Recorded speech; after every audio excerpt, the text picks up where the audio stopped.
Recording.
Bom dia, gente, tudo bem?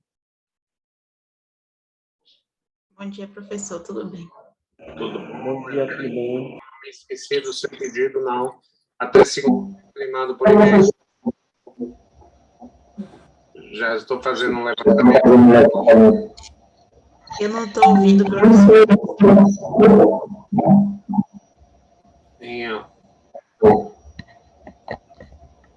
Oi, Everline, você me ouve?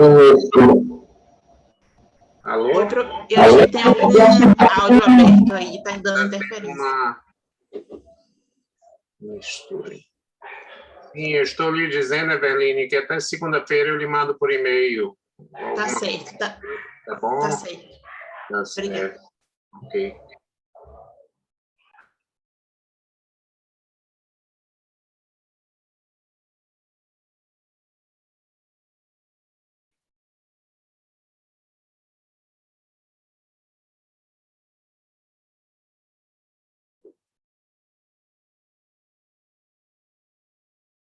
Só um segundinho.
Bom dia, gente. Tudo bem?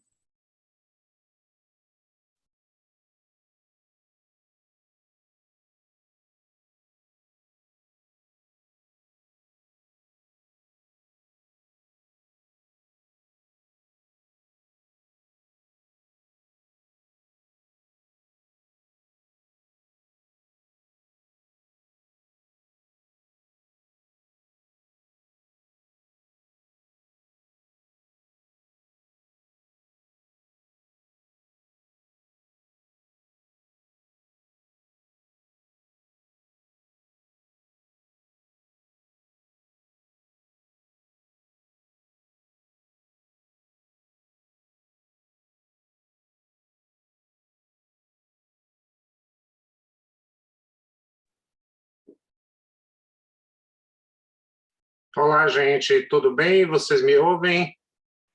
Sim. Ouço. Bom dia, tudo bem, senhor? Bom dia, Jaque, tudo bem? Bom dia, Ronilton, tudo bem? Everline, Nancy, tudo bem? Oi, professor, tudo bem, o senhor?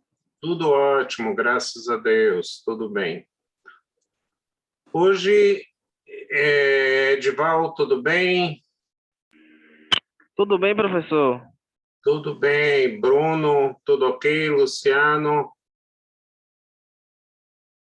Temos Luciano Santiago e Luciano Santana.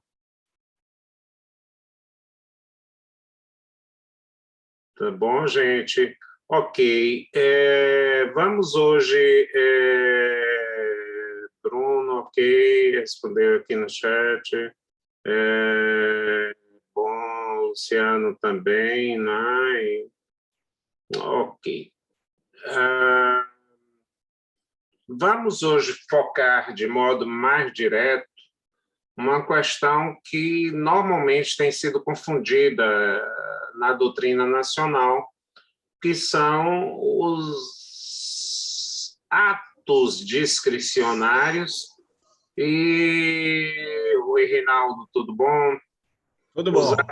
Os atos discricionários e os conceitos indeterminados. Vejam que, em primeiro lugar, a própria denominação diz atos. Atos são discricionários, são providências discricionárias que estão, na verdade, postas. E conceitos são, na verdade, que se extrai do que já foi produzido. O ato é uma ação, o conceito é uma observação.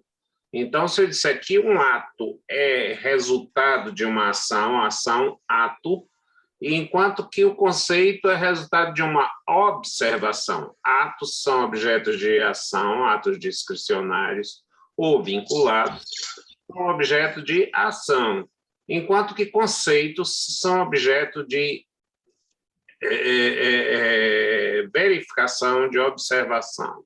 Não é? Qual é a importância disso tudo? É de que a gente, primeiro, tem como premissa de que todos os conceitos indetermináveis são determinados.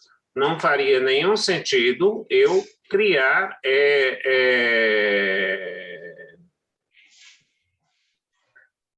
um conceito indeterminado que não pudesse ser determinável, né? Há muitos anos, há mais de 50 anos, Aliomar Baleiro, um dos grandes tributaristas brasileiros, que foi ministro do Supremo Tribunal Federal, enfrentou no Supremo, pela primeira vez, uma questão que era a seguinte: o decreto-lei pela Constituição anterior, que hoje são as medidas provisórias com alguma semelhança, né? Mas havia os decretos-leis que tinham mais ou menos os mesmos pressupostos. Em caso de relevância e urgência, o presidente editará decretos-leis. E aí o ministro Aliomar Baleiro levanta no Supremo, e foi vencedor, a seguinte tese: olha, qual era o assunto que estava lá? Entrou-se com uma ação de inconstitucionalidade, só para vocês perceberem o alcance, dizendo-se, olha, um decreto-lei só pode ser feito, segundo a própria Constituição, para alcançar providências relevantes e urgentes. Por quê? Porque o decreto-lei importava em subtração da competência do Congresso de imediato, ou seja, ele entrava em vigor imediatamente, uma vez não havendo manifestação do Congresso, mesmo sob silêncio, o decreto-lei prevalecia. Então, era, na verdade, uma medida excepcional. Hoje nós temos a medida provisória com efeito oposto. Se a medida provisória não é apreciada, ela caduca. De um jeito ou de outro, permanecem os pressupostos da relevância e da urgência. E onde é que entra Aliomar Baleiro nessa história? Levantou-se a inconstitucionalidade de uma lei que alterava o prazo para o devedor de aluguéis purgar a mora, vale dizer, efetuar o pagamento. Quando alguém entra com uma ação dizendo, olha, eu quero a desocupação do imóvel porque você não me paga o aluguel, essa lei modificava e dizia, por exemplo, olha, fica possibilitado ao devedor pedir um prazo para que, na verdade, venha fazer esse pagamento. E a Leomar Baleiro disse o seguinte, olha, eu não vou entrar no mérito desse decreto-lei, só não enxergo aqui a urgência e a relevância. Isso é uma questão, disse ele, miúda de direito privado. Essa expressão é quase literal, esse tipo de memória, mas então onde está a relevância e a urgência? Então ele aí estava trabalhando um conceito indeterminado e mostrando que em dado momento havia necessidade de aplicação, de interpretação desse conceito indeterminado, porque senão se diria, olha, o presidente da República, quando quiser, fará decretos-leis. Se nós não estabelecemos o pressuposto da relevância e da urgência, nós não poderíamos, em nenhum momento, validar esses conceitos. Quer dizer, eles permaneceriam como? Não, a relevância e urgência a critério, à vontade do presidente da República, à vontade do presidente da República. E, pela primeira vez no Supremo Tribunal Federal, a Leomar Baleiro começa a questionar, olha, não é assim não é sem urgência e sem relevância, e, obviamente, você tem uma zona de exclusão. Aqui, claramente, se eu ao menos tivesse dúvidas sobre a relevância e a urgência, eu já não teria, eu ainda não afetaria a inconstitucionalidade. Mas aqui eu não tenho nem dúvida de que não é nem relevante nem urgente essa matéria, que pode, portanto, ser objeto de uma lei ordinária, que não de um decreto-lei. Pode passar pelo Congresso para ser discutida, para ser avaliada, antes de ser implementada, né? Antes de ser, na verdade, implementada. Isso não significa dizer que questões fundamentais não possam ser adotadas pelo que hoje nós chamamos de medidas provisórias. Só para vocês terem uma ideia, a implantação do Plano Real e da moeda real foi feita por uma medida provisória, mas você diz como um tema tão importante, exatamente porque ele tinha uma relevância e ele tinha um grau de urgência. Por quê? Porque se você, na verdade, avisasse, você mexeria na economia toda. Quer dizer, há medidas que precisam causar impacto imediato, porque senão muita gente se prepararia para tirar dinheiro do Brasil, para desacreditar em que o plano fosse dar certo, ou para investir se acreditasse que o plano daria certo, acreditando na redução da inflação.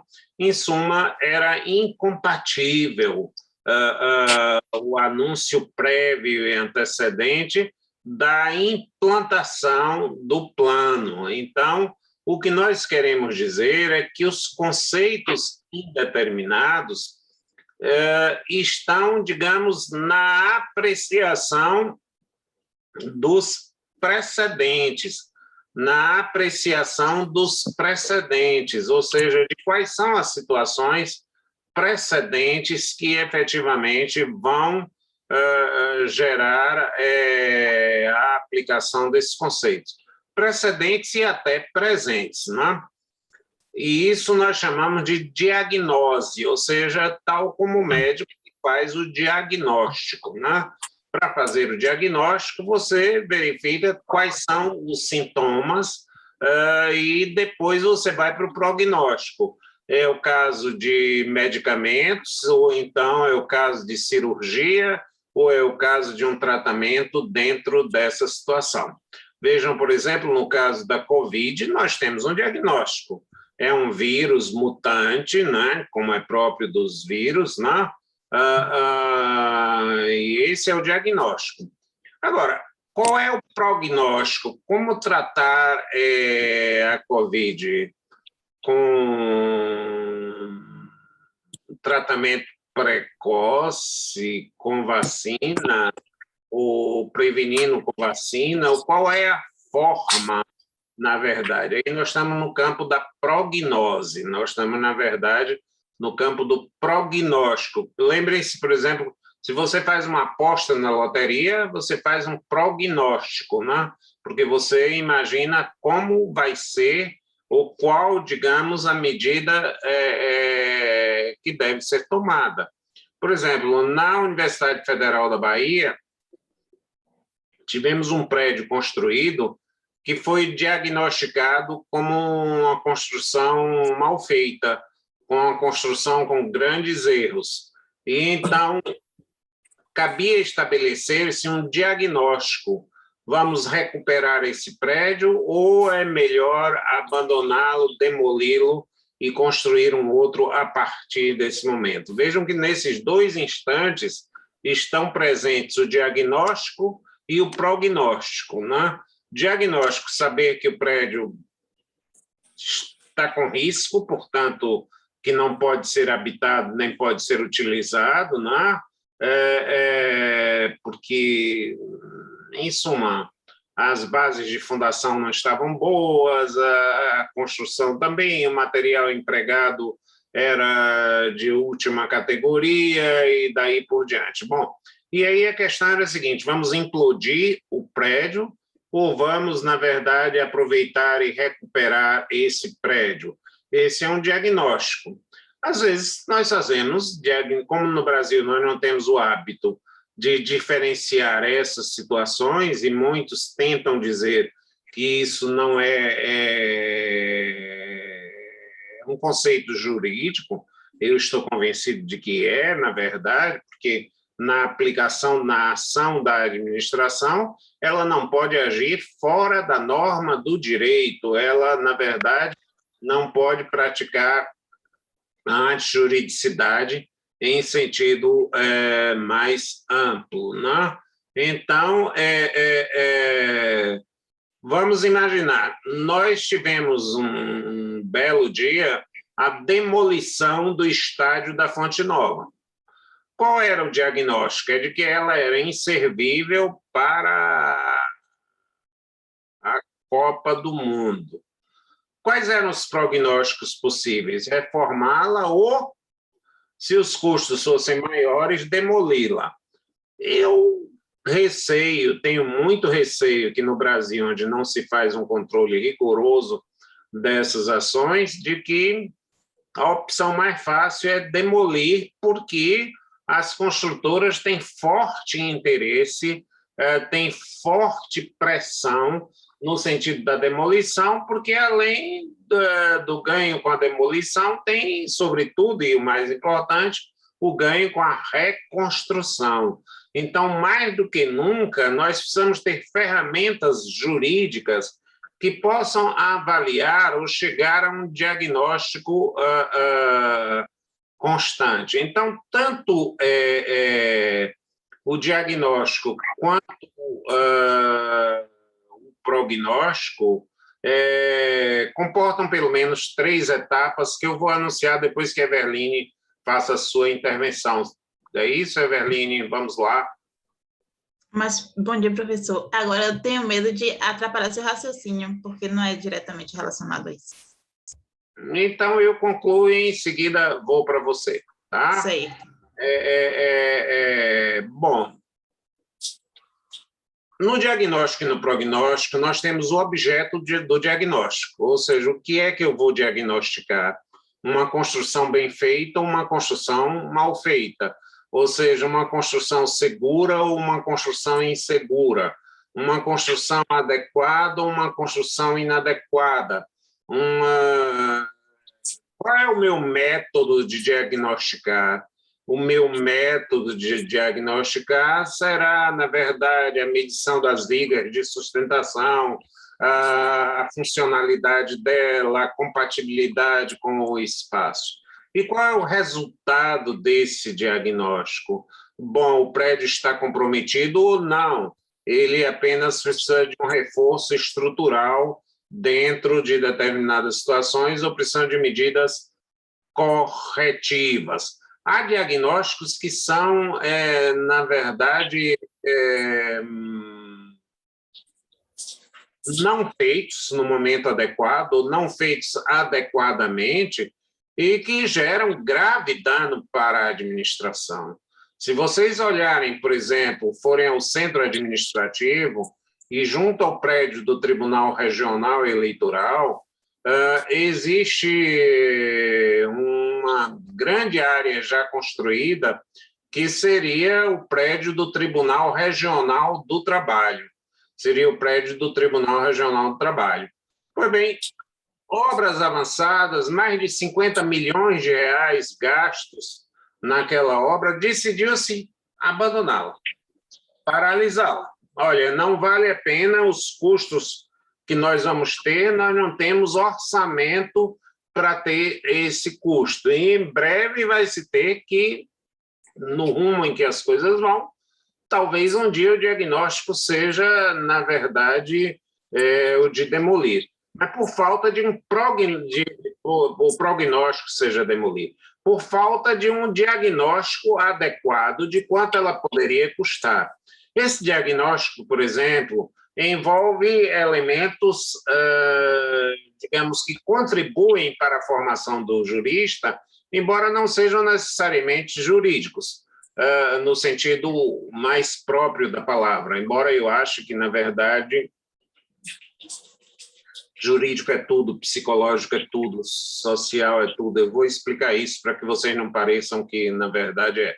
Mas qual é a ideia, gente? Um prédio circular, e aí o cidadão vai dizer, eu aprendi no curso de Direito Administrativo que um prédio circular é mais caro, ele é cilíndrico, com a Procuradoria da República. Tentem ver no Google as imagens, ele é cilíndrico. Não sei se vocês sabiam, mas os prédios cilíndricos custam mais caro, porque muitas peças são feitas sob demanda, já que, na verdade, o traçado, a fabricação em série, não contempla, pela baixa demanda, prédios de forma cilíndrica, não é? Prédios de forma cilíndrica são efetivamente mais caros, consideravelmente mais caros, do que os prédios na forma retangular, né? Quer dizer, a construção de um retângulo é mais... a idealização de um retângulo é mais simplória do que de um círculo, né? E projetado isso, extrapolando, a construção cilíndrica, ela é infinitamente mais cara, ou finitamente mais cara, do que uma construção em padrão retangular, né? Então, esse é, digamos, o primeiro diagnóstico que apareceria, quer dizer, como elementos da identificação do próprio objeto. Mas diga aí, Everline. Professor, a gente está falando sobre conceitos e atos, né? Isso. Conceitos indeterminados e atos discricionários. Diferenciando atos discricionários de conceitos indeterminados. Ah, entendi. Aí a gente entrou na relevância e urgência, falando do diagnóstico e prognóstico. Por exemplo, o que é relevante, o que é urgente? É um conceito indeterminado, mas que pode ser determinável. Não é perfeito, não? Quer dizer, que todo conceito indeterminado, ele é determinável. E qual é a diferença entre conceitos e atos? Ato é um agir. O ato está sempre no prognóstico, no que fazer diante dessa situação. Alguém foi encontrado portando drogas. Prisão, reabilitação, educação, chamar os pais, tentar, na verdade, é um problema de saúde ou de polícia? quer dizer, fazer o que diante dessa situação? O que é encontrar alguém com drogas? É um conceito, é um fato da observação. Não é? E, olha, eu, na verdade, já tenho um diagnóstico. Né? Ele foi encontrado portando cocaína. Tá. E agora, qual é o prognóstico? O que fazer com ele? Então, no diagnóstico, nós temos conceitos.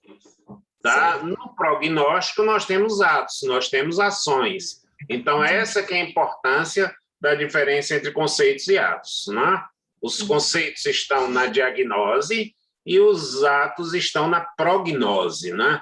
Então, esse exercício do jurista permite um controle dos atos administrativos de forma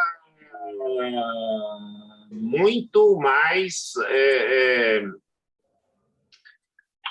mais efetiva do que o que nós podemos imaginar. E até, muita vez, não está errado não, viu, gente? É uma fórmula que os clássicos usam, em vez de muitas vezes, que já está tão repetido, muita vez. Se você tem muitas vezes, você pode usar muita vez, né?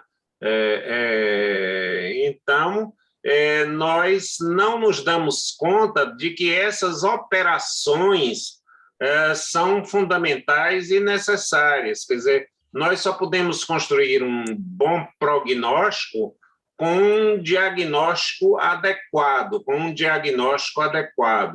Na diagnose existe uma conceitualidade. E na prognose existe uma ação. Qual a providência a ser tomada diante dessa ação a ser empreendida? Se nós transportamos para a apreciação do mundo jurídico, inclusive dos juízes, os momentos da diagnose, nós vamos ver que, na verdade, nós podemos controlar clarissimamente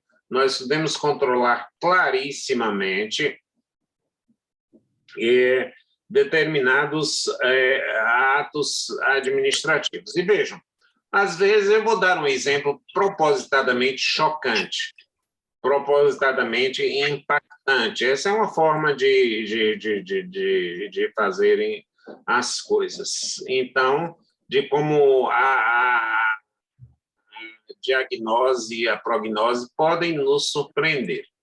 Eu tenho notícia de que um administrador de penitenciária usou a verba da penitenciária, imaginem vocês, para produzir revistinhas pornográficas, eu disse isso mesmo, pornográficas, e distribuí-las com os presos. É chocante, não é, Everline? É chocante, não é, Jaque? Quer dizer, que um administrador de uma penitenciária resolva, na verdade, imagine, Reinaldo, fazer revistinhas pornográficas para distribuir com os presos, com o dinheiro público, né? Você fazer revistas pornográficas. Isso era um pervertido sexual. Isso era, na verdade, além de um dilapidador do patrimônio público, era provavelmente um pervertido sexual. Isso é o que, por exemplo, daria uma bela manchete de jornais. Quer dizer, administrador usa verba pública para financiar revistas pornográficas. Então, às vezes as coisas não parecem ser como são. Foi feito um diagnóstico no presídio em causa de que os presos, como nós já sabemos, esse é um diagnóstico comum no Brasil, são analfabetos, semi-alfabetizados ou com uma instrução muito baixa. É natural de que esses presos não tenham interesse por livros de astrofísica, nem por livros de filosofia, nem por aprender cálculos trigonométricos, né? e nem muito menos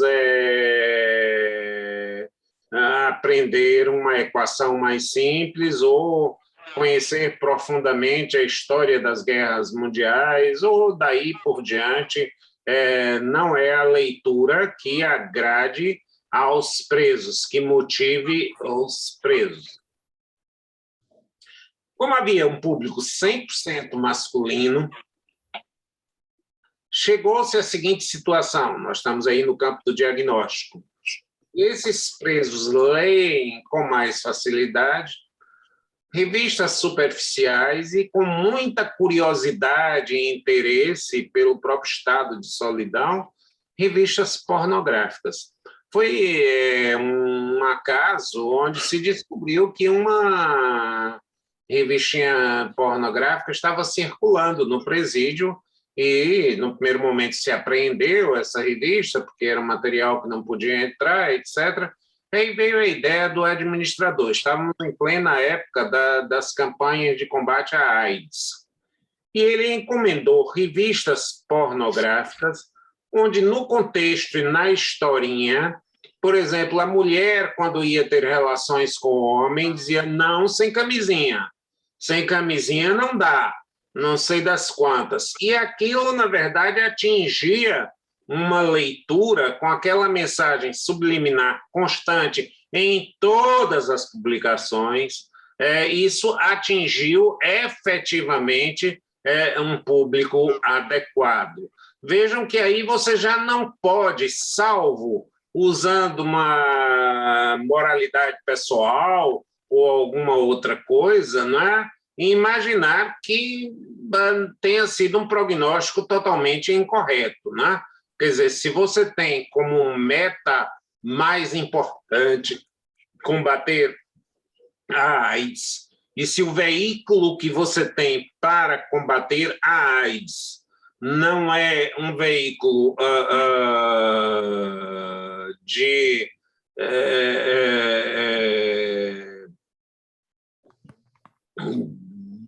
acessível ao nível do público que você deseja, em tese, é possível admitir-se a produção de revistas pornográficas. Né? Vejam que esse exemplo é chocante. Né? Eu estou trazendo uma coisa que, contada assim, eu até queria ouvir a opinião de algum de vocês sobre esse tema. E aí? Vocês condenariam ou absolveriam o administrador penitenciário que fez revistas com conteúdo prévio de incentivar o uso do preservativo, etc, etc? Quem quer dar uma opinião? Qualquer opinião vale a pena. Professor, me escuta? Oi? Me escuta? Escuto, sim. Eu, se tivesse que emitir algum parecer, alguma decisão, iria pela não responsabilização do diretor do presídio. Uhum. Perfeito, Davi. Eu não vou antecipar, mas eu quero ouvir uma outra opinião, se tiver. Muito obrigado pela sua participação. Quem mais aí? Luciano. Vamos lá, gente.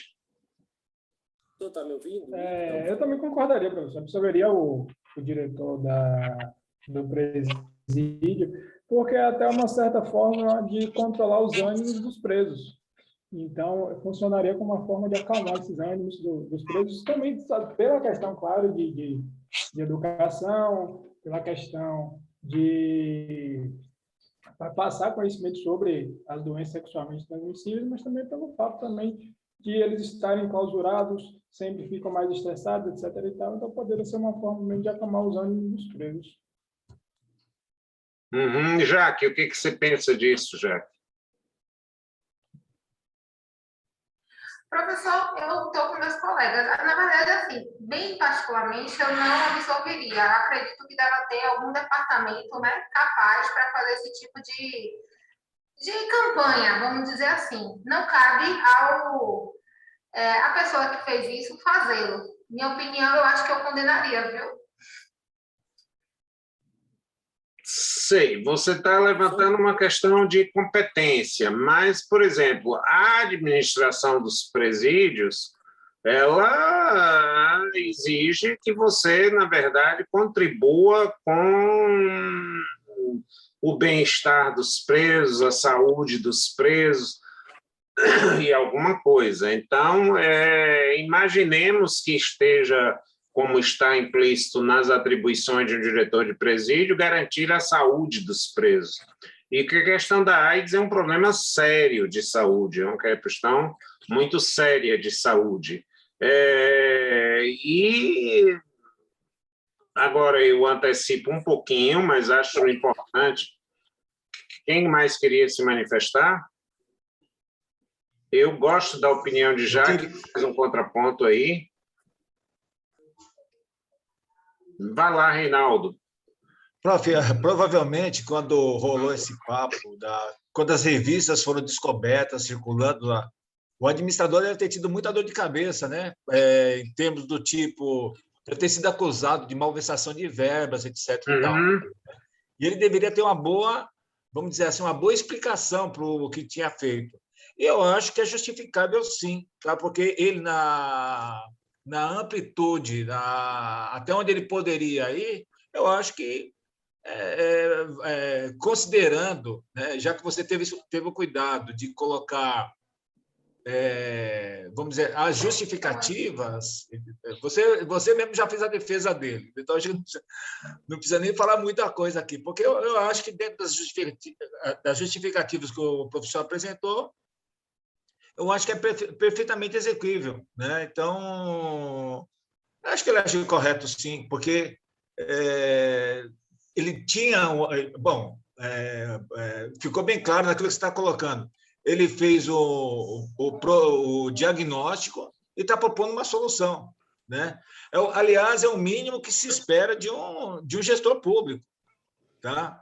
Eu não sei se eu posso pegar os casos que estão acontecendo hoje, né? Hoje, pegar a administração pública, né? Nós temos um alto executivo, né, o alto cargo do executivo, dizendo, né, que por conta da falta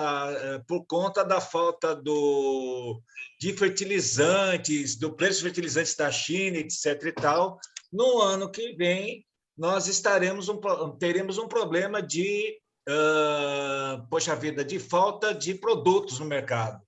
Sim, meu bem, todo mundo sabe isso aí, mas você é administrador para não deixar isso acontecer, né? Então, acho que é uma coisa importante. Bom, não precisa nem falar o nome do gestor, né? Que eu estou me referindo aqui. É porque aqui a universidade é federal, então a gente tem que tomar cuidado, né? Mas o problema todo é que o gestor está ali para resolver os problemas. É o papel dele fazer isso, né? E falar, olha, no ano que vem nós teremos problema com energia, no ano que vem nós teremos problema de falta de abastecimento, etc. e tal. Sim, meu filho, mas você foi eleito, você está ocupando o cargo para não deixar isso acontecer. Faça o seu papel, né? E não apenas vir já trazendo desculpa, como a gente tem visto, né? É uma figura política bem conhecida, todo mundo sabe, não quero falar o nome, mas todo mundo já sabe do que eu estou falando. Mas eu acho que, no nosso caso, do chefe da penitenciária, ele tomou atitude certa, sim, né? Ele deve ter tomado muita porrada, né, por falta da questão moralística, etc. e tal. Mas eu acho que as justificativas que o professor apresentou, eu acho que são plausíveis e eu não veria, eu não teria como, vamos dizer, reprovar o ato que ele fez. Eu aprovaria, eu apoiaria. Ok? Vocês, quer dizer, bem-vindos ao mundo do diagnóstico e do prognóstico. Vocês vejam que hoje se exige isso. Hoje na Alemanha é algo corriqueiro, tribunais exigirem com base em que você efetuou esse prognóstico, tomou tal providência. E isso é sindicável, é apurável judicialmente, quer dizer, é apurável. Quais são as suas bases de diagnose? Lembrem-se sempre dessa metáfora que eu fiz com os médicos, né? como é que você chegou à conclusão de que ele tem Covid?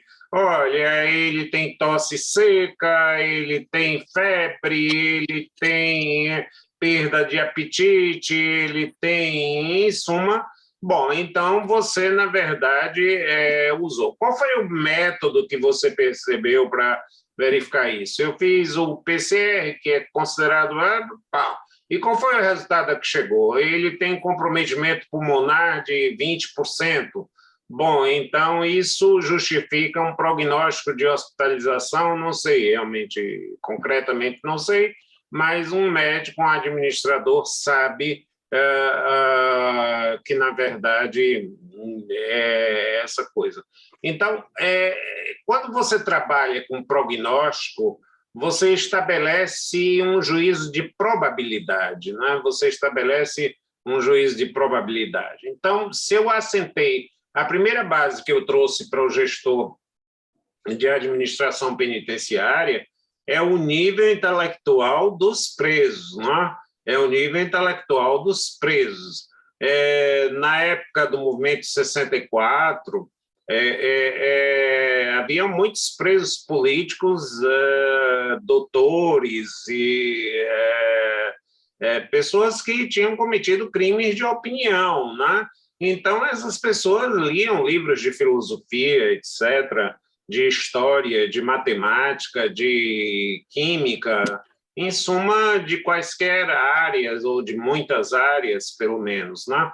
Mas eu estou falando de um perfil estatístico brasileiro, né? Quer dizer, para formar esse diagnóstico. A população é pobre, analfabeta, em boa parte de cor negra, o que mostra a discriminação muito forte em relação a esse tipo de situação, e, evidentemente, que a pobreza levou à falta de estudos, né?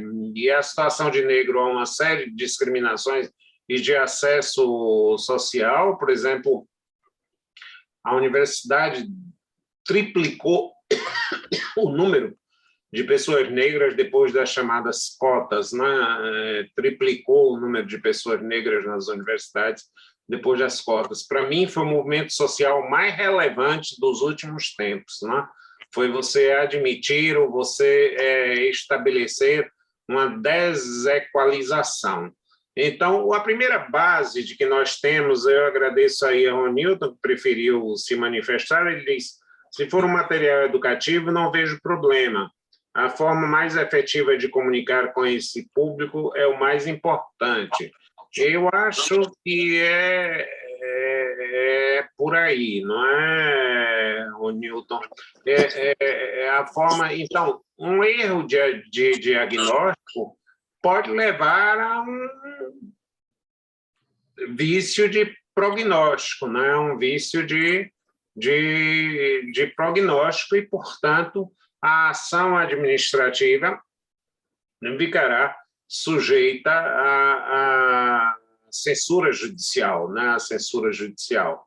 E nós poderemos ter que a impressão de revistas pornográficas pode configurar ato de improbidade administrativa ou, teoricamente, se aceitarem essas premissas, um ato devido pelo administrador, um ato adequado pelo administrador, não é?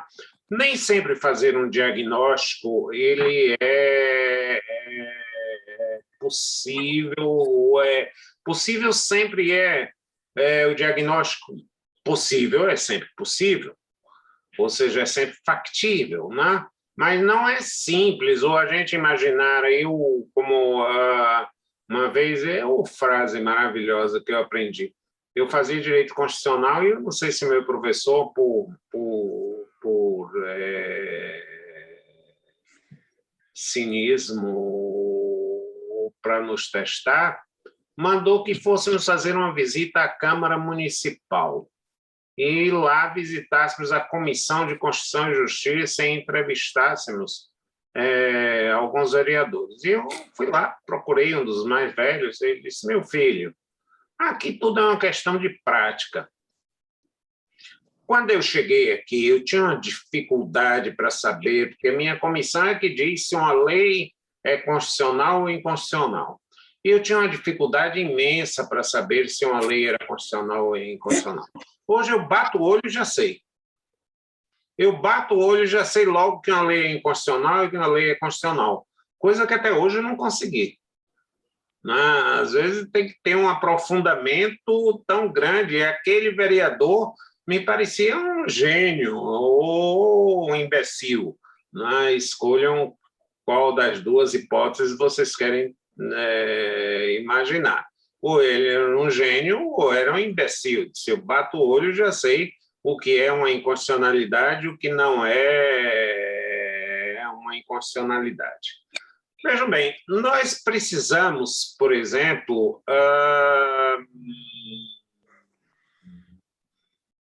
ter muita vez, em certos momentos ou em todos os momentos, a convocação de outras áreas do conhecimento para a construção do nosso diagnóstico. Vamos imaginar, não sei se é exato, não foi notícia de jornal e eu não sei até quando, mas como exemplo serve. Eu não estou dando um atestado de veracidade, de que na Argentina se resolveu supostamente incentivar a doação de sangue, acabando com a ideia da gratuidade, e se passou a remunerar por litro de sangue doado. Maravilha, né? Os bancos de sangue argentinos teriam ficado repletos. Resultado? Caiu consideravelmente o número de doadores. Caiu consideravelmente o número de doadores quando você passou a remunerar. Quais são as premissas que nós podemos colocar diante disso, desse caso hipotético? O doador, qual era o perfil do doador de sangue? Alguém abnegado, alguém filântropo, alguém solidário socialmente, alguém com valores imbuídos de colaboração. Né? Por exemplo, nas Forças Armadas se incentivam muito e tem um índice muito alto de doação de sangue, né? Porque é um sentimento muito cívico, inclusive, né? Muito cívico, muito colaborativo. Então, essas pessoas eram vistas como semi-heróis na sociedade. Eu sou doador de sangue, na verdade, em alguns lugares se dão até alguns benefícios, por exemplo, os doadores de sangue pagam meio ingresso nos cinemas, nos espetáculos teatrais, em qualquer situação, não é? Eles são reconhecidos, têm um reconhecimento social de que tem essa coisa. Quando você passa a remunerar e você vê uma pessoa doando sangue, você pode dizer, coitado, está em uma situação difícil financeiramente, né? Ele deve estar em uma situação financeira muito difícil. Você mudou o rótulo. Você mudou o rótulo. Então, o diagnóstico, precisamos de mais sangue, está correto, mas o prognóstico, vamos remunerar a doação de sangue, está incorreto. À base de quê? À base de um estudo rudimentar de psicologia social. À base de um estudo rudimentar de psicologia social. Né? Então, a construção desse prognóstico, por que eu estou dizendo a vocês? Os atos discricionários residem sempre no prognóstico, enquanto que os conceitos indeterminados estão fincados sempre e sempre, a moradia deles é no diagnóstico. Os conceitos indeterminados, que são determináveis, eles residem, eles moram no diagnóstico, né? Eles moram no diagnóstico, enquanto que a discricionariedade, ela habita sempre, o habitat dela na verdade, o prognóstico, né?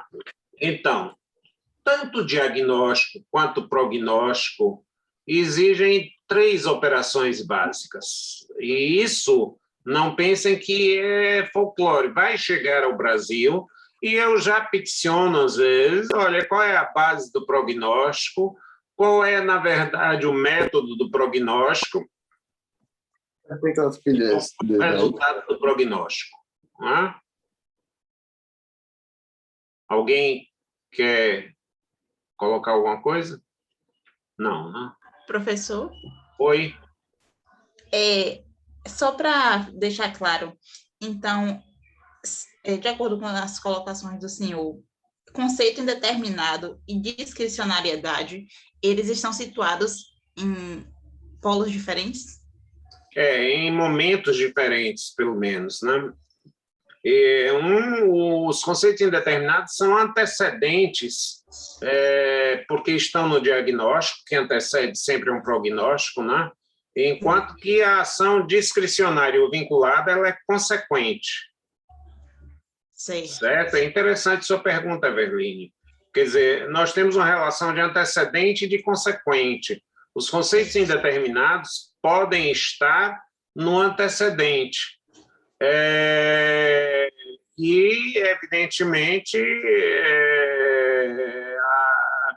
o prognóstico pode conter uma carga de discricionariedade. É claro que o diagnóstico ele também é cultural. Se você mostrar um índio que não foi a uma escola, não escolarizado, uma pedra de giz, ele não vai sequer fazer um diagnóstico daquilo. Se ele colocar na boca, ele vai dizer que gosto horrível, para que serve isso? Ele vai jogar fora. Nós fazemos um diagnóstico, isso é um instrumento de aprendizado. E como é que ele deve ser posto? Deve ser posto nas salas de aula, no método tradicional, e se brinca, eu gosto, adoro essa história, de saliva e giz, né? Que são as formas, o método de ensino jurídico. Né? Quer dizer, a gente não trabalha nada experimentalmente, né? E acha sempre que pode construir verdades prontas. Então, a elaboração de um diagnóstico, Everline, ela exige primeiro saber qual é a base desse diagnóstico. O que eu quero, na verdade, diagnosticar dentro dessa situação? É claro que não há, e aí há uma dificuldade em a gente perceber, uma base única de diagnóstico, porque eu posso olhar alguma coisa sob uma perspectiva ou sob outra. Então, eu digo, olha, eu estou querendo diagnosticar a existência de um problema tal, e depois eu confiro se esse problema é tal. Mas se eu mudar o problema que eu quero investigar, o meu diagnóstico vai depender da minha proposta de investigação. O meu diagnóstico vai depender da minha proposta de investigação. Isso eu sei que pode parecer, isso é jurídico? Claro que é. Claro que é. Por exemplo, eu vou dar a vocês uma situação. Num caso da França, a Universidade de Paris queria derrubar 250 casas para ampliar a chamada cidade universitária. Então, ela identificou que havia no percurso do projeto 250 casas. E aí que obstacularia a ampliação da cidade universitária com uma residência para estudantes, com pequenas lojinhas de venda, em suma, para que o estudante continuasse no círculo físico da universidade. E aí ela disse, para isso eu preciso demolir 250 casas. E olha, isso foi questionado no Conselho de Estado francês, que equivale ao nosso judiciário para a administração, porque lá nós temos bem diferentes, e o Conselho de Estado na verdade, um órgão tão autônomo quanto o judiciário, né? As decisões do Conselho de Estado não são revistas pelo Poder Judiciário, ele, na verdade, tem tanta autonomia quanto o judiciário, então vamos chamar assim, vamos dizer que, entre aspas, isso foi levado a um órgão judicante, que era o Conselho de Estado. E o Conselho de Estado mandou fazer uma perícia. e chegou à conclusão de que só se precisariam demolir, no máximo, 80 casas, mudando-se o traçado sem, na verdade, afetar-se o projeto, né?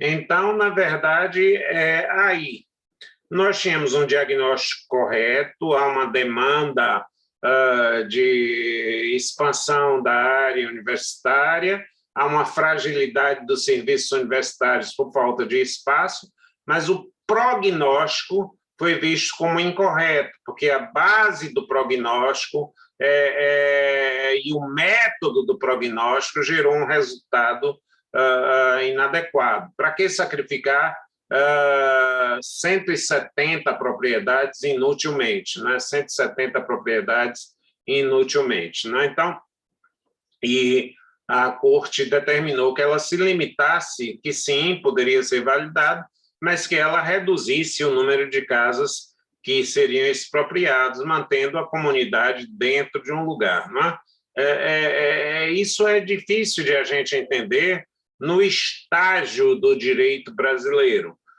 no estágio do direito brasileiro. Mas notem, é muito importante vocês conseguirem encampar ou conhecer o direito como um todo e não apenas o direito brasileiro, porque muitas soluções que não estão aqui, elas podem vir a ser absorvidas aqui, ou elas deveriam estar presentes aqui. Na verdade, desde Rui Barbosa, quando ele conseguiu a base da doutrina americana, o controle da constitucionalidade das leis, então, usando o precedente da Suprema Corte americana, não é, sobre o controle in abstracto da constitucionalidade das leis. Eu, de certa feita, aqui na criação, defendendo a Assembleia Legislativa, na criação que criou um município chamado Luiz Eduardo Magalhães, eu tinha que reconhecer que a lei era inconstitucional, mas sustentei o estado de necessidade legislativo, onde eu fui buscar isso na Áustria. Olha, essa lei é inconstitucional, mas é absolutamente necessária, porque agora, depois de 2 prefeitos eleitos, depois de empréstimos contraídos, depois de pessoas registradas, depois de 80 advogados no local, depois de 50 médicos trabalhando, depois de aeroporto construído, não é uma lei que você vai apagar do mundo jurídico, não, é uma vida inteira. Você vai mexer na vida de uma população. Então, essa lei, mesmo inconstitucional, ela está beneficiada pelo chamado estado de necessidade. Resposta do ministro Eros Grau: a vida não presta contas a Kelsen. A vida não presta contas a Kelsen. Então, mostrando quanto você pode, na verdade, tomar determinados exemplos desde que você tenha um embasamento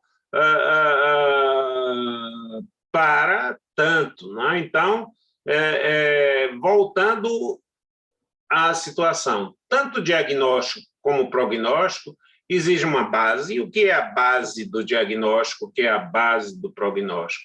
São os elementos inerentes à minha visualização, ao meu desenho, à composição do quadro, não é? Então, na verdade, a depender do resultado ou do enfoque que eu queira dar, na verdade, eu posso ter uma situação de diagnóstico diferenciado. Por exemplo, num certo exagero, e olha que as consequências são bem diferentes. Há um caso que chegou, lamentavelmente, precisou chegar ao Supremo Tribunal Federal e o cidadão foi, afinal, absolvido.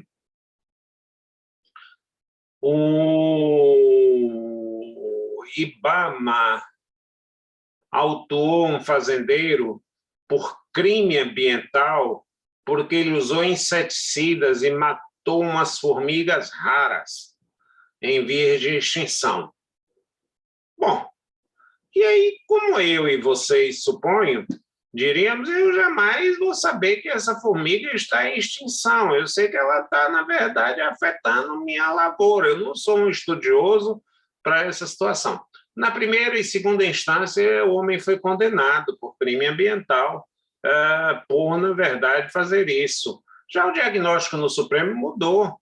Não havia, obviamente, a intenção, nem o cometimento, nem esse cidadão é perigoso, nem esse cidadão é... Talvez o IBAMA devesse ter alertado primeiro o que eram, que havia também formigas em extinção, outro tipo de coisa. Vejam que o diagnóstico mal feito levou a um prognóstico, é crime, vai para a cadeia. Um outro diagnóstico disse, não, você está tranquilo, só não repita mais. Quer dizer, um diagnóstico novo diz apenas, não repita mais, e vamos criar, junto com o IBAMA, parcerias, etc., para que você não seja prejudicado e que, já que você tem essa presença dessas formigas raras, isso é um caso concreto, né? Onde um erro de diagnóstico pode levar a um erro grave e fatal de prognóstico, né? A um erro grave e fatal de prognóstico. Frequentemente, o legislador incorre em erros de diagnóstico.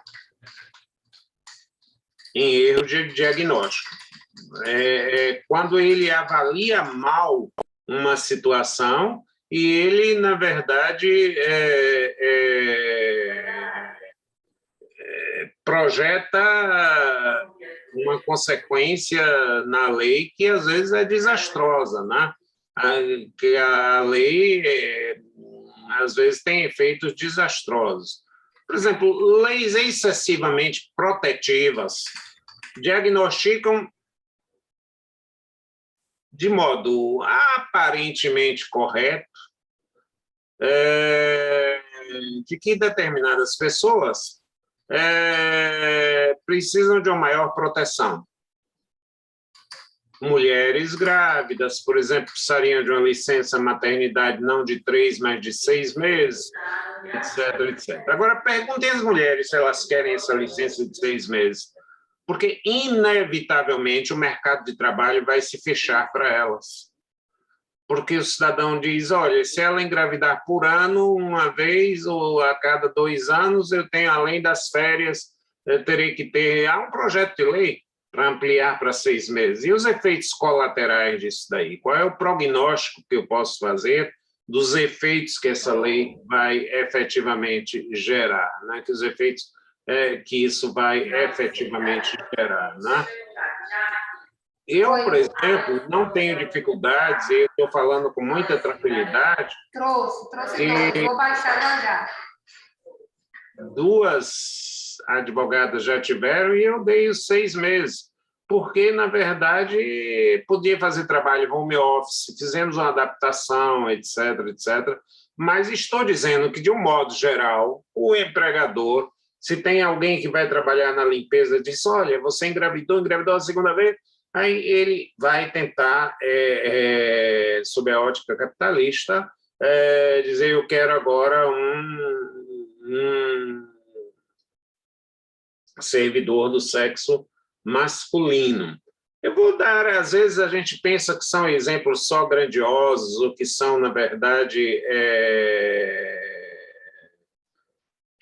muito significativos, etc. e tal. Mas eu era diretor da Faculdade de Direito. Diretor da Faculdade de Direito tem que ser pesquisador e mestre de obras e síndico do prédio, é uma série de coisas. Bom, e eu recebia...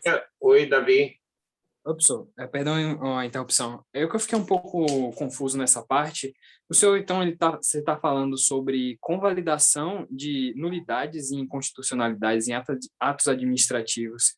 Caso ali, no caso concreto, se verifique ali algum relevante interesse público? Seria essa a tese? Não, eu não identifiquei, pelo menos, onde é que você conseguiu identificar, Davi, aí essa questão da convalidação.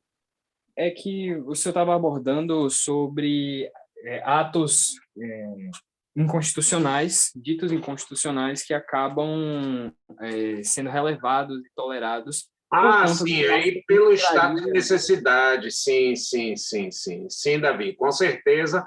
Aí eu aplico a teoria do estado de necessidade. Veja, vou lhe dar uma situação. O que é a Constituição, para deixar mais claro? Sua pergunta é muito bem-vinda, viu? Porque esclarece e espanta, na verdade, que você diga, você vai convolar atos inconstitucionais. Em primeiro lugar, eu sustento que a inconstitucionalidade sempre se dá por antagonismo à norma constitucional, não por déficit. Vamos imaginar o quê? E aí não há nem inconstitucionalidade, só uma primeira premissa. O que é que a Constituição diz sobre o salário mínimo? Que é o salário necessário a garantir moradia, vestuário, saúde, transporte, lazer, etc, etc, etc. Será que R$ 1.100 dá para garantir moradia, saúde, transporte e até lazer? Obviamente que não, né? Mas ninguém dará a inconstitucionalidade da lei do ato normativo que cria o salário mínimo. Por quê? Porque essa inconstitucionalidade maior seria a ausência de qualquer lei. A lei é inconstitucional, mas não tem os seus efeitos reconhecidos, quer dizer, porque o reconhecimento dessa eficácia seria mais danoso. Então, eu não estou dizendo que a lei que criou o município deixe de ser inconstitucional. Eu estou dizendo que, não obstante ser inconstitucional, não pode ter os seus efeitos anulados, não pode ter os seus efeitos anulados, né? Em nome da segurança jurídica, de outros valores que permeiam o Estado jurídico. Para isso, por exemplo, o Supremo Tribunal Federal importou da Alemanha a chamada modulação de efeitos, onde se diz, olha, essa lei é inconstitucional, mas, entretanto, os seus efeitos só se aplicam da forma tal. Vamos imaginar que eu diga, tal imposto cobrado é inconstitucional. Pronto. Como ele acabou de dizer em relação a um fato seguinte, uma chamada contribuição social, COFINS, contribuição para o financiamento social, COFINS, incidia sobre o faturamento das empresas. E nesse faturamento bruto das empresas já se encontrava o ICMS, Imposto sobre Circulação de Mercadorias e Serviços. Então, vamos imaginar que eu vendesse meu preço de venda de um bem seria 10, mas colocando-se uma hipotética alíquota de 20%, eu vendi por 12. E aí se fazia incidir sobre o valor de 12 a contribuição social.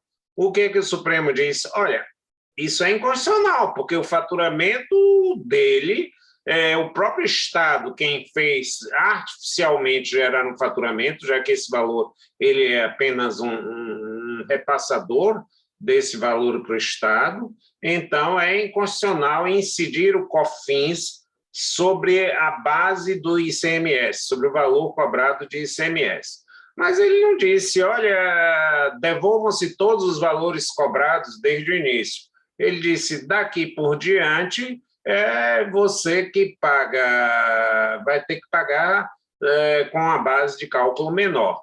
Mas ele não afeta os resultados anteriores, ou ele marca um limite para não gerar uma insegurança jurídica. Você não vai pedir ao Estado que, de boa, de má fé, passou a cobrar esses tributos, que o devolva, né? Que o devolva. Então, se reconhece a inconstitucionalidade, Davi, sem projetar-lhe os efeitos. Essa que é a questão. E uma das formas de não projetar os efeitos é o reconhecimento do estado de necessidade.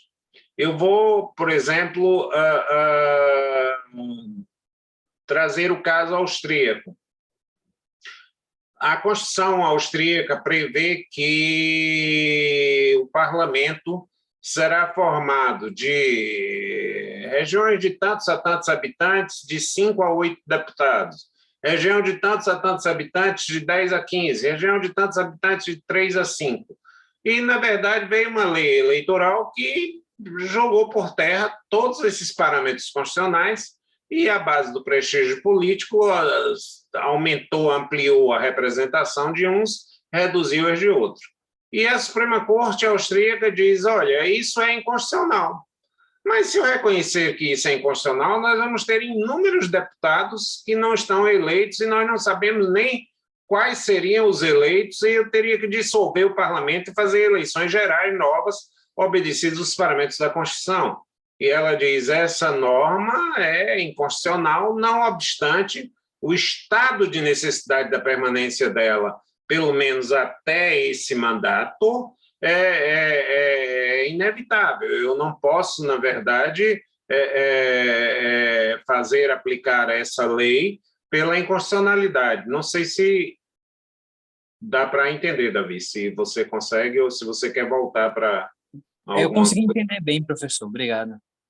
Nada. É muito importante. São sempre bem-vindas essas colocações, viu, Davi? Muito... Eu adoro. Na verdade, essas provocações. Eu acho que a aula tem que ser feita por todos nós, junto com a gente, né? Então, eu adoro quando alguém discorda, quando alguém contesta, quando alguém diz que não entende, né? Quando alguém... Aqui não é uma aula para ser assistida, é uma aula para ser compartilhada, né? É uma aula para ser compartilhada, né? Até porque nós privilegiamos muito mais o raciocínio do que a memorização, né? Do raciocínio do que a memorização, né? Então, eu quero, na verdade... vejam que esse é um tema, Davi, muito rico, muito interessante, para mim muito fascinante, de que, por exemplo, a interpretação que se diz, entre aspas, da norma constitucional, na verdade, é uma interpretação legitimamente variável no tempo, mesmo que essa norma permaneça escrita ou traduzida ou instrumentalizada por escrito, no mesmo texto e diante da mesma Constituição. Ô, Celso, não complica, cara. Pô, a gente já tem tanta matéria, tanta coisa, você vem numa sexta-feira complicar a vida da gente, cara, não tem paciência. Mas vocês já são quase colegas meus, tem que enfrentar esses problemas, tem que, na verdade... perceber que existe muito mais coisa além do que a nossa vã imaginação supõe, né? Um desafio para vocês. Quanto mais vocês se acham ignorantes como eu sou, mais vocês estão aprendendo.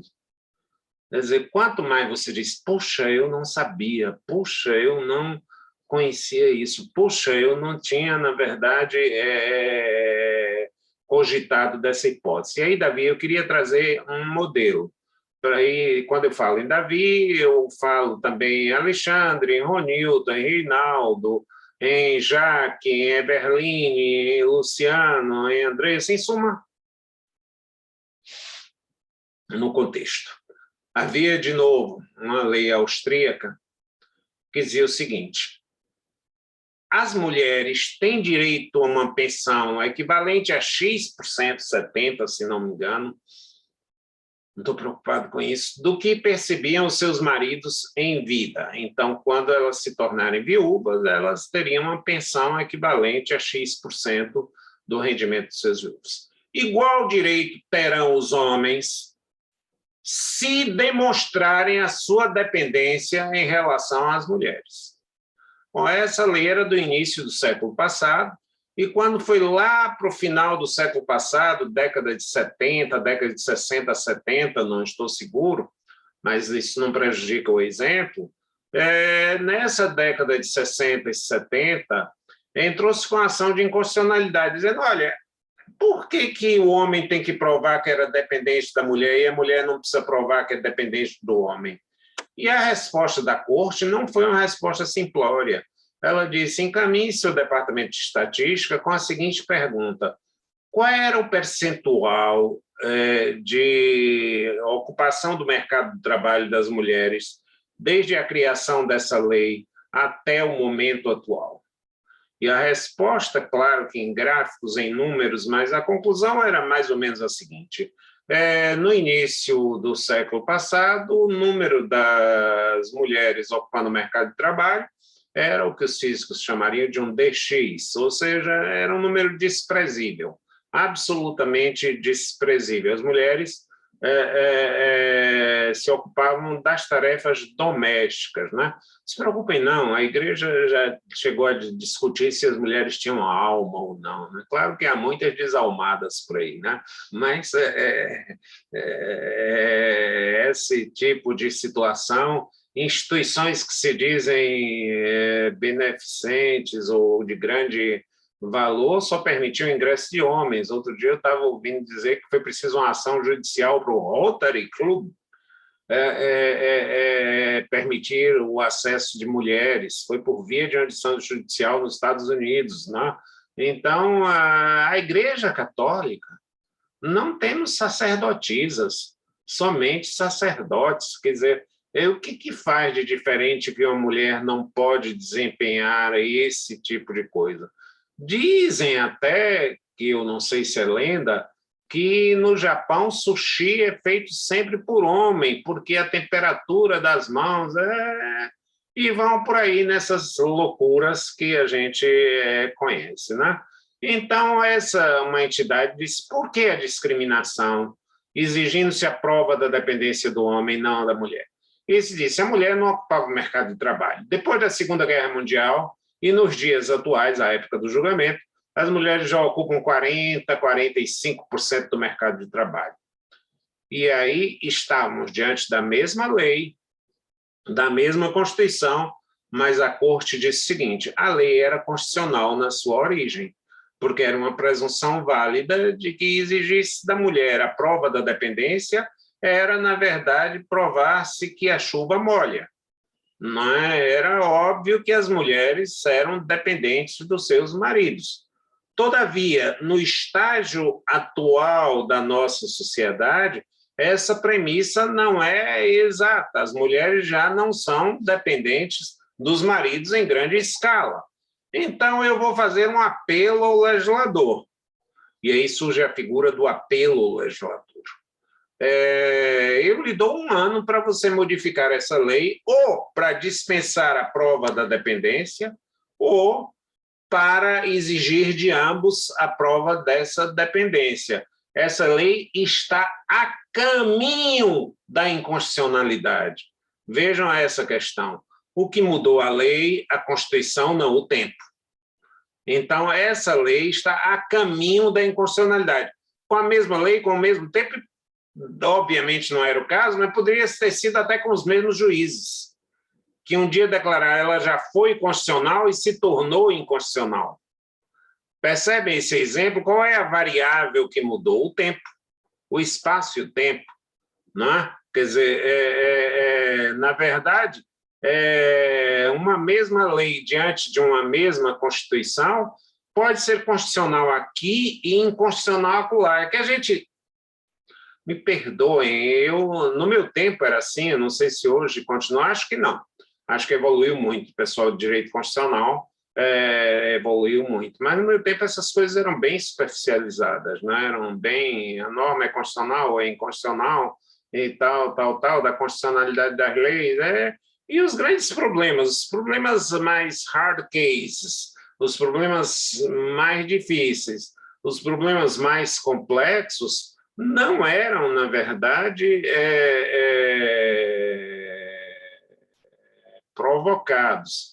Então, se eu disser, se eu mudar de espaço e trouxer uma mesma lei e uma mesma Constituição para um determinado outro espaço, ela continuará constitucional porque a lei é a mesma e a Constituição é a mesma, aí já é um caso alemão.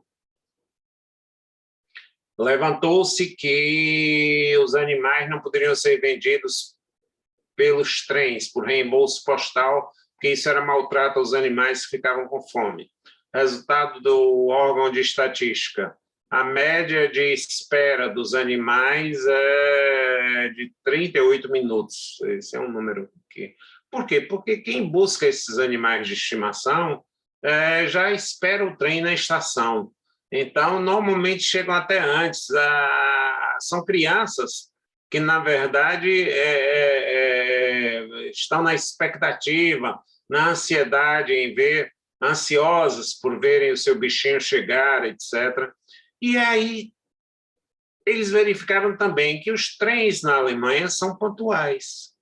E aí a decisão é bem interessante pelo seguinte, Davi e Reinaldo. Ele disse, enquanto os trens na Alemanha continuarem pontuais, ele somou o tempo de trajeto e o tempo, os animais não vão ficar com fome, logo a lei é constitucional. Não há inconstitucionalidade na venda de animais por reembolso postal. Mas aqui no Brasil, por exemplo, pode ser inconstitucional vender animal por reembolso postal do Rio Grande do Sul para Manaus, se fossem de caminhão. Não é? O trem, eu não falo, porque nós não temos malha ferroviária para isso, não é? Mas, e poderia ser constitucional se isso fosse da Bahia para Sergipe. Claro, quer dizer, ou de Lauro de Freitas para Salvador. Né? Então, vejam, uma outra forma mais especulativa, mais provocante de a gente examinar essa questão. Concorda, Davi? Qual é você que está me ouvindo aí? Alô, Davi? Estou te ouvindo sim, professor. Você ouviu a colocação aí? Ouvi tudo. Ouviu, né? E aí, qual é a sua opinião? A minha opinião vai nesse sentido, sim, porque no Brasil, por exemplo, nós não teríamos uma forma de se aplicar diante da nossa imprevisibilidade total nas rodovias, né? E até fazendo um link com um assunto que a gente vê no começo do nosso curso, é que a Constituição, na verdade, não é somente a letra fria da lei. A gente merece dar à Constituição a interpretação mais sociológica de La Salle, por exemplo, um ar de interpretação sociológica, entendendo que a Constituição seria a soma dos fatores reais de poder. Seria mais ou menos o que ali a sociedade, no geral, entende e defende. E se no momento, mesmo que a letra fria diga o contrário, a soma dos fatores reais do poder diga outra coisa, é preciso se considerar essa outra coisa. Sim, com certeza. Na verdade, eu costumo dizer que Constituição não se interpreta, se sente. Constituição é um sentimento, né? É um sentimento. Se você vai ao Japão, o cidadão nunca ouviu nem falar da Constituição, mas a pratica religiosamente, porque ele introjetou na sua cultura. Então, eu falo de uma cultura constitucional e não de um texto constitucional. Eu digo, agride a cultura constitucional brasileira e não um texto constitucional. Então,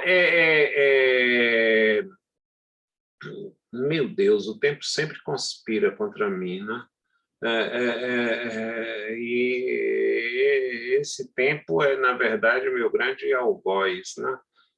Não deixa. Bom, para a gente reproduzir bases da prognose, métodos da prognose e resultado da prognose. Quer dizer, se, na verdade, o administrador não se desincumbir da demonstração disso, ele produzirá um ato inválido, ele produzirá um ato censurável judicialmente. Ele produzirá um ato censurável judicialmente, porque não importa a motivação, mais importante que a motivação é a ponderação, gente. Eu costumo dizer que motivação é alguma coisa que o corretor de imóveis, se acha que a rua é barulhenta, só mostra o imóvel domingo. Então, você motiva, olha, que imóvel bonito, etc., e não lhe permite ver que o trânsito é pesado na região, né? Então, motivar é uma coisa muito simples. Olha, eu preciso, na verdade, chego lá, Eu preciso, na verdade, é bom fazer uma escola, é bom, mas aonde fazer essa escola? Qual é a demanda escolar para essa situação? Por que essa escola aqui na Graça e não em Mussurunga? Porque, em suma, ponderar é verificar os efeitos positivos e os negativos. E saibam que em políticas públicas não há efeitos que sejam exclusivamente positivos. Diga aí, Reinaldo. Fechado? Tranquilo? Ou queria colocar alguma coisa? Não. Então, quando nós passamos a exigir, vejam, a trilogia base, método e resultado, nós passamos a ter um controle do ato administrativo e da prática administrativa mais rigoroso e mais mensurável, né? E mais mensurável. Então, quando você, na verdade, tem que fazer um prognóstico, ou seja, recomendar uma determinada medida, você precisa ter um exame factual dessas situações.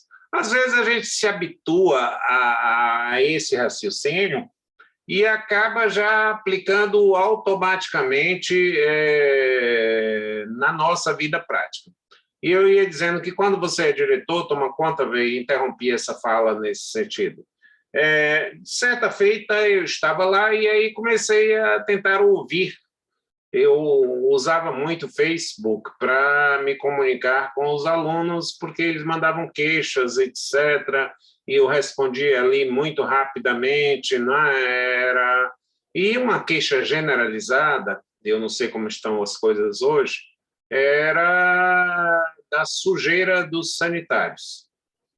Bom, eu aí fui diagnosticar se havia e concluir de que quais eram as sujeiras. E tentei verificar quais eram as causas. Bom, falta material de limpeza, falta pessoal, quantas pessoas temos por metro quadrado, qual é a média de pessoas que limpam por metro quadrado. E, por incrível que pareça, não faltava nem material, nem se usar a situação muito simplória, como um colega que me antecedeu pediu que a universidade ampliasse o número de servidores na limpeza dos banheiros. O que eu notei era o seguinte: eles dividiam por andar, sobretudo nas áreas de maior demanda, primeiro andar, segundo andar, e andar térreo, e depois terceiro andar, que eram os chamados andares menos visitados. No primeiro e segundo andar eram os andares mais visitados. Então, tinha o grupo, a equipe que trabalhava com os banheiros de primeiro andar e a equipe que trabalhava com os banheiros de segundo andar. Para evitar deslocamentos, subir escadas, descer escadas, então você achava que era uma maravilha. Não era. Porque, como é lógico, no banheiro de primeiro andar tinham banheiros masculinos e femininos. E aí, vejam bem, e o público de limpeza era um público misto. Tinham homens e mulheres no serviço da limpeza. O que acontece? As mulheres sistematicamente não queriam, não podiam e não deviam entrar nos banheiros masculinos. E os homens, na verdade, provocariam um escândalo se entrassem nos banheiros femininos. Então, só faziam rigorosamente, se habituaram a fazer a limpeza antes que os alunos chegassem e depois com a certeza de que todos os alunos saíssem. E aí o que eu fiz? Eu digo, olha, o meu prognóstico é o seguinte: vamos alterar essa coisa de andar. Mulher lava, limpa banheiro das mulheres e homem limpa banheiro dos homens. Com isso, se conseguir um grau de eficiência muito maior, porque ao meio do turno, ao meio da sala de aula, eles podiam entrar, porque os homens só entravam... Então, tanto fazia, ele ia ter que subir e descer as escadas, houve digamos, uma certa resistência por isso, mas, em compensação, ele podia manter um padrão de limpeza. Isso é por uma questão de um diagnóstico correto ou pelo menos aproximadamente correto, que levou a um prognóstico mais acertado. E o resultado disso é que os banheiros passaram a estar mais limpos, né? Os banheiros passaram a estar mais limpos. Fora o fato, e aí erro grave de percepção minhas, haviam mensagens iradas, sobretudo vinda do banheiro feminino, onde as meninas ficavam profundamente irritadas. Esse banheiro é uma droga, não sei o que lá, eu não entro mais aqui. E eu, um dia, uma aluna disse, professor, não tem um espelho no banheiro da gente. Eu digo, talvez a queixa seja essa. Talvez a queixa seja essa. E aí veio aquele insight. Eu chamei ela, vamos botar espelho no banheiro das mulheres. Depois você bota no dos homens, que não tem reclamação, não. Mas no das mulheres não tem. Você sabe que as queixas se reduziram? As queixas se reduziram. Claro que havia muitas outras coisas, mas o espelho já gerava uma irritação muito grande nas mulheres, né? Então, se você não detectasse isso, não adiantava trocar homens e mulheres. Se você deixasse sem espelho, o grau de irritação ia continuar. Então, a construção de um diagnóstico, olha, mulheres gostam de espelho. Posso fazer uma brincadeira meio mulheres e índios? Dizem que os índios recebiam espelhos em troca. Mas eu nunca vi, por exemplo, são duas coisas que mulheres adoram. Espelhos e bolsas. Eu nunca vi uma mulher dizendo, eu não estava precisando de nenhuma bolsa, não. Ela sempre vai dizer, não, chegou na hora e tal, tal, tal. Então, é sempre uma coisa que é bem-vinda para as mulheres, é um espelho e uma bolsa, né? São coisas que, claro, nós homens também temos nosso perfil, né? Não vou falar de uma neurologia barata que diz que o homem faz uma coisa de cada vez e a mulher faz 1000 coisas de uma vez só, né? Então, as mulheres dizem, vamos falar sobre novela, aí desfia um monte de assuntos e o homem está com aquela caixinha feita só para aquele assunto, depois para passar para o outro, e as mulheres não. As mulheres pensam globalmente, né? As mulheres pensam multiplicadamente, os homens pensam uniformemente. Então, o que eu quero dizer é o seguinte, não pensem que o diagnóstico é uma perspectiva jurídica. E eu vou só terminar o que é jurídico, afinal, o que é histórico, o que é social, o que são essas coisas. Eu vou terminar com uma metáfora que eu gosto, que eu construí, que gosto de usar. Eu só sei que nada sei. Maravilha, Luciano. Só algo que sei é que nada sei. Perfeito. Eu vou fazer uma metáfora. Estava um homem no Shopping Barra, que patrocina essa aula, né? E quando viu que um cidadão entra numa joalheria e subtrai, tira uma joia sem que o proprietário veja. E aí ele comenta com um amigo, diz, você viu aquilo? E o cidadão diz, vi. Infelizmente, eu sou psicólogo, esse rapaz deve ser um cleptomaníaco, ele deve ter problemas na adolescência, etc. Ele é um cleptomaníaco, ele gosta de correr riscos, não é nem o interesse pela joia, mas o gosto do perigo, né, de ser flagrado ou não, de ultrapassar. Isso é um distúrbio que vem da adolescência, etc. e tal, tal, tal. Aí um historiador marxista entra, olha que círculo frequenta o Barra, né?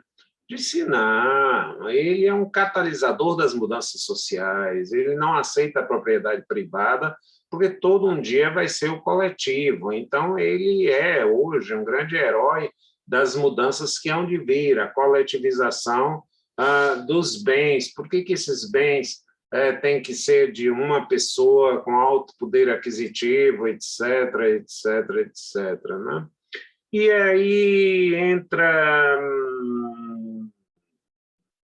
um economista e diz, isso é apenas um fenômeno inflacionário.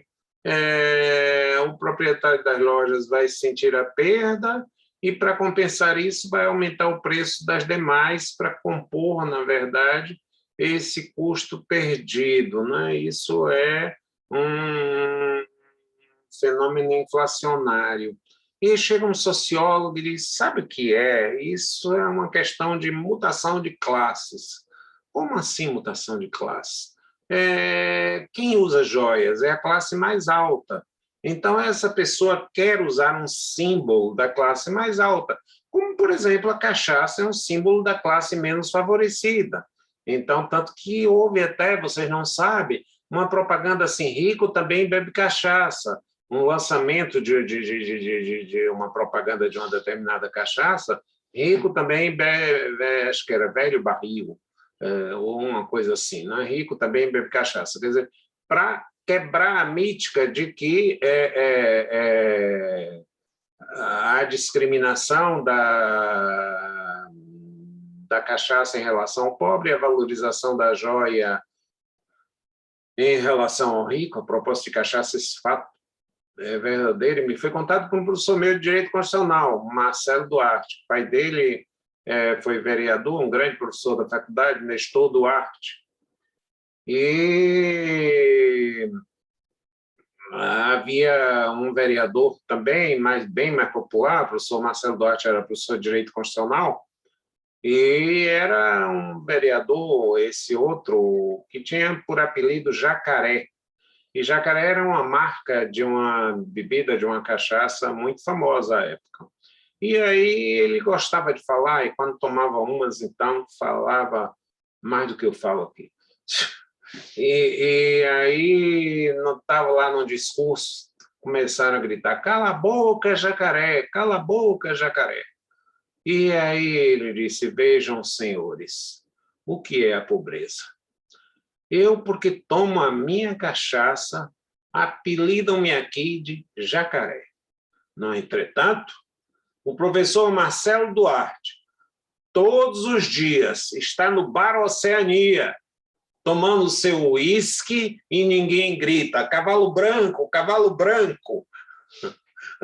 que era uma marca de uísque famosa naquela época, né? Então, o sociólogo disse, olha, são símbolos de uma determinada classe, como as etiquetas, como a moda, como determinados aparatos exteriores, né? Então, o sujeito diz que tem que mudar a moda de estação, moda inverno, moda verão, quando a única estação que eu conheço realmente, de verdade, é a rodoviária. No mais, eu não sei. Então, aí vem um físico. O que o físico tem que apreciar? Isso é trabalho, produto de força por deslocamento. O trabalho multiplique força por deslocamento, foi o que ele fez. Ao arrastar aquela joia, ao tirar, ele usou força para produzir um deslocamento dessa joia até o lugar dele. Isso, tecnicamente, é trabalho. E o jurista, isso é furto. Subtração da coisa alheia é móvel. Quem é que está certo? Quem é que está errado? Todos estão certos. Quer dizer, é uma questão só de hora e lugar, questão só de prisma e de perspectiva.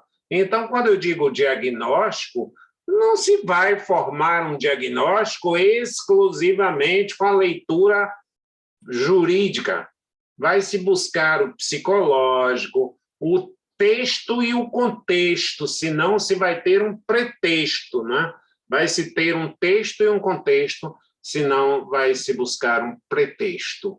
E como estamos no fim da aula, nos meus tradicionais agradecimentos a vocês por essa companhia, numa sexta-feira que eu desejo a vocês um feliz final de semana.